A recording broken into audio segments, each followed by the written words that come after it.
welcome back to Who's Worse, where I usually talk about the worst episode of a particular season of Doctor Who. However, not everything has to be negative, so I'm doing something different today. Before I move on to the third Doctor, I want to talk about my favorite episodes from the second Doctor's lineup. A few things to keep in mind though. 1. This is only my opinion. If you want to share your own list, feel free to do so. 2. Expect spoilers. If you haven't seen the second Doctor's adventures and don't want to get spoiled, you might want to catch up. Don't worry, I'll be here when you get back. Hopefully. Lastly, and this was something I should have pointed out in the previous countdown, I'm only taking completed episodes into account. This means that serials with material that hasn't been found or animated will not be on this list. So this is more of a top 5 completed second Doctor episodes list, but that title's just a bit too long. Now, without any further ado, let's get started!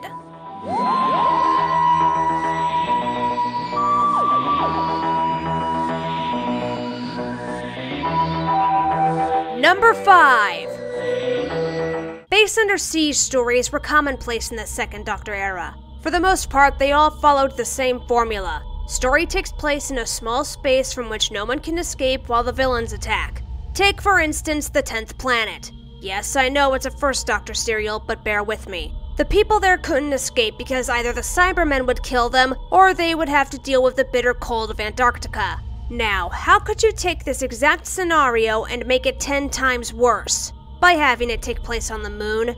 Oh, and throwing in a plague for good measure. In the moon base, the Doctor and company discover, well, a moon base. One that can manipulate the weather on Earth at that. However, things have been rough on the base recently, mainly involving a plague that's been spreading among the personnel. As it turns out, the cause of the plague is a plot that the new and improved Cybermen have concocted. Now, there's a reason why I brought up the 10th planet earlier. This serial, at times, feels like a remake of it. It hits all of the same points. Cybermen are the main villains, there's a leader who's antagonistic towards the Doctor and company, and the whole thing takes place in a base where it's dangerous to be outside. However, these same plot points are executed differently. For example, the antagonistic leader only acts that way towards the TARDIS crew because he has every right to believe that they're responsible for the plague. Once he realizes that they aren't, he quickly sides with them. There are enough differences in this serial to prevent it from being a shot-for-shot remake, and in the end, it's more of a different take on the same idea. Another difference is that, unlike before, the Doctor plays a more pivotal role. In the 10th planet, he doesn't do much, aside from arguing with the staff, passing out, and ultimately regenerating. Here, he investigates the cause of the disease and plays a major role in the Cybermen's defeat.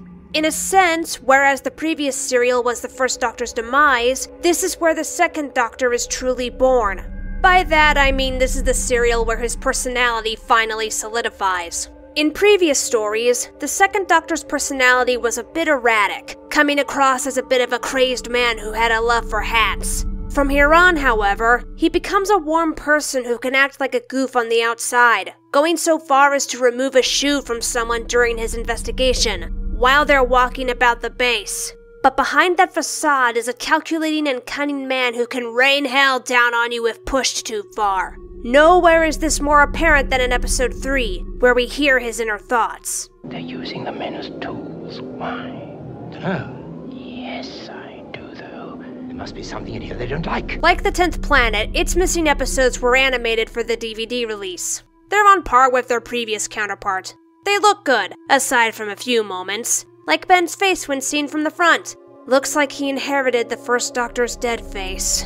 Alongside these are small bits that helped me enjoy this serial. The sets and special effects still hold up, especially the part where someone gets infected as their veins turned black. The plot is intriguing with plenty of suspense, and the Cybermen's redesign doesn't look half bad, as it emphasizes their robotic nature. Though I still prefer the Mondasian design. A quick word of warning, however. If you plan on getting this on DVD, do not get the Region 1 version. The region coding messed up the quality of the episodes, making them play slower than they should. That and, since it's Region 1, it'll probably shoot up to a ridiculous price later on. Overall, the Moon Base is a decent serial in its own right, and while it can feel like a remake of the 10th planet at times, it does plenty of things that help cement its own identity. Number 4.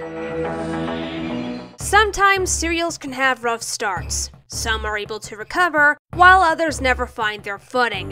In the case of this serial, it had a particularly dull and rough beginning, and I honestly thought I would dislike this story. Not only did that turn out to not be the case, but it had the best comeback I've seen so far. In yet another serial that features a moon base, the Seeds of Death involves the return of the Ice Warriors.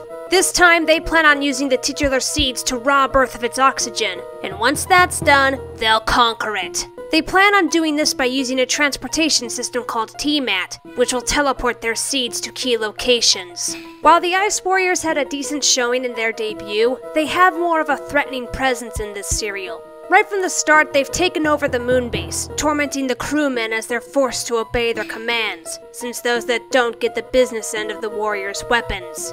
As the serial progresses, they start sending seeds to areas throughout Earth, and before long, they spawn a foamy substance that creates oxygen-depriving bubbles. At one point, they knock out the Doctor with one. Imagine if he was human like the seed's other victims. He never would have recovered. And of course, one of them goes down to Earth to wreak havoc. At some point, you can't help but feel bad for the crewmen trying to survive in the warriors' clutches, but Fushim easily gets the worst of it. He's a meek man who winds up helping the Ice Warriors in the hopes of survival. Normally, such an act would be an awful thing to do, but in his case, it's easy to tell that he's genuinely doing this just to live through this mess, not because he has some hatred against his co-workers or TMAT or whatever. By the end, however, he decides to make the ultimate sacrifice by getting the heroes the information they need to stop the warriors' plans. Godspeed, you magnificent man. But by far, the most badass character in this serial is the Doctor. Remember what I mentioned in the previous entry? How the second Doctor has two sides to his personality? Well, the darker side of him becomes very apparent towards the end of this serial. Not only does he kill 2 Ice Warriors with a heat ray, but he also sends their fleet into an orbit around the sun. That last part culminates in a chilling line from him. You have destroyed our entire fleet. You tried to destroy an entire world. Moral of the story?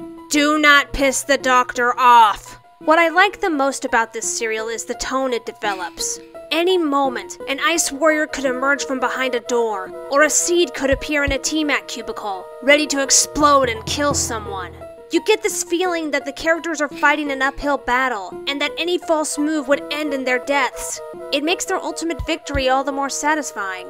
This is a serial that takes its time at the beginning, but once it gets going, it delivers. From decent characters to badass moments from the Doctor, it has plenty to offer. Number 3. It's no secret that I detest the Dominators. It's heavy-handed in the worst way, the Dulcians are idiotic, and I can't take the Quarks seriously with their goofy voices. There's rough starts to serials, and then there's rough starts to seasons. But everything has a silver lining, and this one came in the form of a volcanic eruption that forces the Doctor and company to flee. What follows is an ambitious episode done right. Coming off the heels of a rough story, The Mind Robber is, to put it lightly, a weird serial. Forced to activate the emergency unit to escape from Dulcus, the Doctor and company wind up in the land of fiction, where they encounter all sorts of fantastical beings, from comic book characters to mythological monsters. However, not only do they need to escape the clutches of the Master, not to be confused with the other Master, but also avoid becoming fictional themselves. In order to sell this as a fictional land, the costumes and sets would have to be spot on, and thankfully, they deliver. On the costumed side of things, we have creepy-looking nutcracker guards with dead eyes, people that look like good representations of their fictional counterparts, and the white robots. Seriously, these things amplify the creepiness of the setting. Every time I saw them on screen, I felt like something was off about them. As for the sets, they're quite imaginative and varied, ranging from a cavern to a castle and even a forest of letters. I can only imagine how much work went into that last one. Then there's the villain of the serial, the Master. Again, not the one you're thinking of. He starts off as a creepy villain, switching between a soft voice when speaking normally and a harsh tone when giving orders. However, when his backstory was revealed, I couldn't help but feel sorry for him. He randomly woke up one day in the land of fiction and was forced to obey the Master Brain's orders. No wonder he wanted to give up his position when the Doctor arrived. And I'd be remiss if I didn't mention the first episode. Cobbled together at the last minute, it mostly takes place in a white void. However, a force outside the TARDIS lures the crew out one by one, tempting them by showing them images of something they care about, like their home or their friends. It serves as a great lead-up to their journey through the land of fiction. Also, there's a part where Void Jamie and Void Zoe appear to be ushering their regular selves to come forth, and you hear Zoe screaming in terror. Not gonna lie, that part legitimately freaked me out. Let's be thankful that we never see a Void version of the Doctor. Whenever I think of this story, I'm reminded of a similarly ambitious serial from the past, The Web Planet. But whereas that story was a catastrophic failure, The Mind Robber is a marvelous success. It may not be my favorite Second Doctor story, but it's certainly a shining gem that more than deserves its spot here. Number 2! I mentioned in the last countdown that new fans would have to get used to companions leaving. They also have to accept a more obvious fact. Sooner or later, the Doctor they've grown accustomed to, perhaps even the one they consider their Doctor, will regenerate into a different person. This tradition started way back in 1966. The people behind the scenes had to find a new actor to replace William Hartnell, since his declining health was affecting his ability to continue doing the show. However, this came with its own risks. People were not keen on the idea of a new actor, with at least one person comparing their replacement to a clown. Such a decision would make or break the show, and it came down to whether or not Patrick Troughton could be seen as a worthy successor to William Hartnell. Well, I don't need to tell you how that went, do I? The power of the Daleks is memorable for two reasons. One, it's the Second Doctor's first story, and two, unlike future stories, this one had to prove that having a different actor as the Doctor could work. In this story, the TARDIS crew lands on the planet Vulcan, where they encounter a colony with a space capsule. However, as the title implies, it doesn't take long before the Daleks show up. Lying in wait within the space capsule, they plan on attaining enough power to decimate the colony, even if it means playing nice until then. All while Ben and Polly have to contend with a newly regenerated Doctor, with the former questioning whether or not this man really is the Doctor. Now, the Doctor is a bit out of it initially. He did just regenerate after all. He thinks he's not the Doctor simply because he doesn't look like him, going so far as to refer to the Doctor as a different person. Yet at the same time, he's completely aware that he's been renewed, spending some time to examine and even test his new body. Once he and the others are in the colony's base, he proves to be as intelligent as ever by finding a listening device in an orange. In the end, the entire situation comes across as this Doctor playing dumb, a trait that stays with him for the remainder of his life. Of course, this is a Dalek story, so the murderous Pepperpots need a chance to shine. Anytime they appear, they ramp up the tension, even with little things like saying, "I am your servant." It helps that everyone but the TARDIS crew and the audience believes that the Daleks mean well. They even come across as creepy in some scenes, like them repeating that servant line, and the ending of episode 4, where a scientist named Lesterson witnesses them creating more of themselves. Speaking of Lesterson, he's a delight to watch. Right off the bat, it becomes evident that he isn't entirely sane, but all he wants is to have the Daleks help the colony. True, he also ignores the Doctor's warnings, but considering he's around the Daleks a lot, it's safe to say that he has more of a reason to be fooled by them. He's quickly thrown through the ringer, culminating in not only getting blackmailed by rebels into continuing to work with the Daleks, but also attempting to shut down the creatures, only to learn that they can store power. This last event ends up breaking him, and you know how much I love psychological trauma. But the serial's strongest points are its story and characters. While the Daleks are the main attraction, the serial has an intriguing subplot involving a gang of rebels and their leader, Bragan. Planning to overthrow the colony's governor, they decide to enlist the aid of the Daleks. This goes about as well as you'd expect. However, aside from the Daleks and the TARDIS crew, the characters' moralities are in shades of gray. Even Bragan, who's easily the least sympathetic out of the colonists, has a moment where he refuses to sacrifice his guards, relenting only after being told that everything will be destroyed otherwise. These characters help enhance the story, and had they been given more black and white moralities, I don't think they would have been nearly as effective. Now, I'm aware that this story is technically completely missing, as it survives only in audio and animated formats. But since this story was considered for a review, it's only fair that it's considered for this countdown. And yes, the animated version is painfully stiff, but the story kept my attention in spite of it. It's an enjoyable and horrifying romp as the Daleks do what they do best. Daleks conquer and destroy! Daleks! Before I get to number 1, let's read off an honorable mention or two. But first, let's ask an age-old question.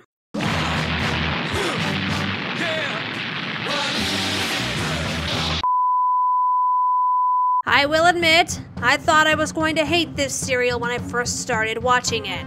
And I did, during the first half. This story's main downfall is its repetitious nature. The first 5 episodes follow the same pattern. At least one person from the TARDIS crew is captured, they try to escape, only to fail, and in 4 of those 5 episodes, someone accuses them of being a spy. I wouldn't blame anyone for giving up during that half. After all, one look at the Wikipedia article for the episodes would tell you that this won't end well for the Second Doctor. But if you survive that long, the second half provides plenty of entertainment, as the TARDIS crew must survive against the villainous warlords. Granted, the only warlord I could stand was, well, the warlord. He has a sort of presence that demands your obedience. When you combine that with his calm and collected personality, he makes for a chilling villain. The same goes for the war chief, who admittedly looks cool, but he also has an interesting backstory, and will forever be loved by me for killing the security chief. Seriously, I hated that guy so much, I clapped when he finally died. But hey, better to care about a villain's death than not, right? And of course, there's the main thing that's remembered about this serial, the first appearance of the Time Lords. Their mannerisms alone make them come across as a group who believes they're superior to everyone else, but they can back that claim up with the godlike powers they possess. But if you're someone like me who absolutely adores the Second Doctor, you'll come to hate them by the end of this serial.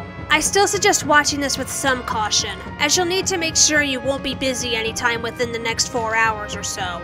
Also, if you care about anyone in the TARDIS crew, you'd better bring a box of tissues. You're gonna need them.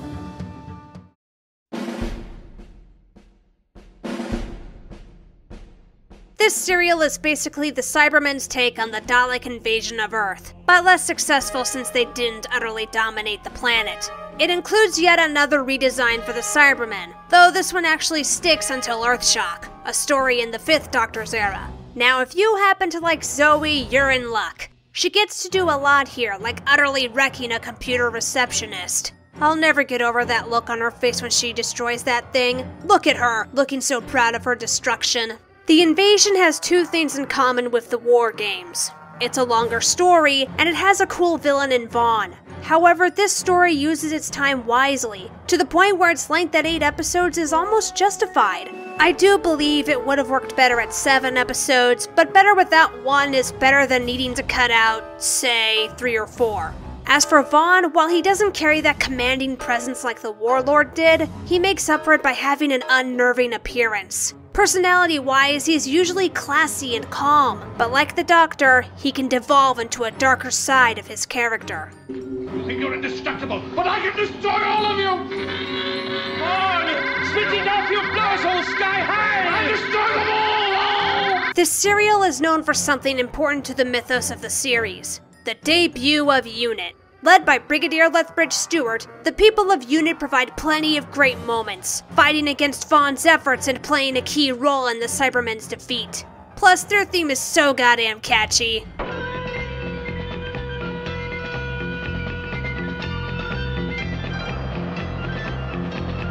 Overall, this is a fun serial that provides plenty of entertainment. It just barely missed out on being in the top 5, and I'm placing extra emphasis on barely because it was only due to it being a bit too long and me having a love for plagues.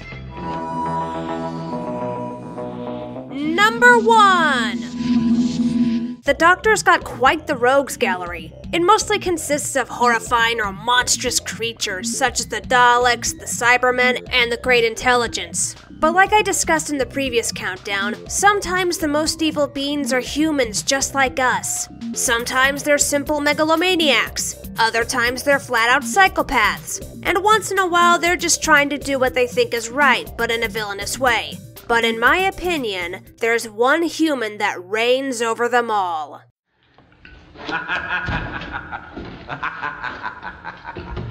Once lost for nearly 45 years, The Enemy of the World was brought back in 2013 to a new audience, myself included. I remember being hyped for this because I wanted to see a doppelganger story with the Doctor. This story delivered on the hype and then some. In this serial, the Doctor tries to go on one of his ill-fated holidays, only to get targeted by those who think he's his villainous doppelganger, Salamander. Treachery and espionage ensue as the TARDIS crew tries to stop Salamander from achieving his dreams of world conquest. Let me start by saying that Salamander is a wonderful villain. He's charismatic yet vicious, a character who would charm you into joining his side, then eliminate you when you're no longer of any use to him. One who can sound so calm and friendly in one scene, then switch to something sinister the next. He's the kind of villain who will do whatever it takes to get what he wants, no matter who he has to kill or manipulate.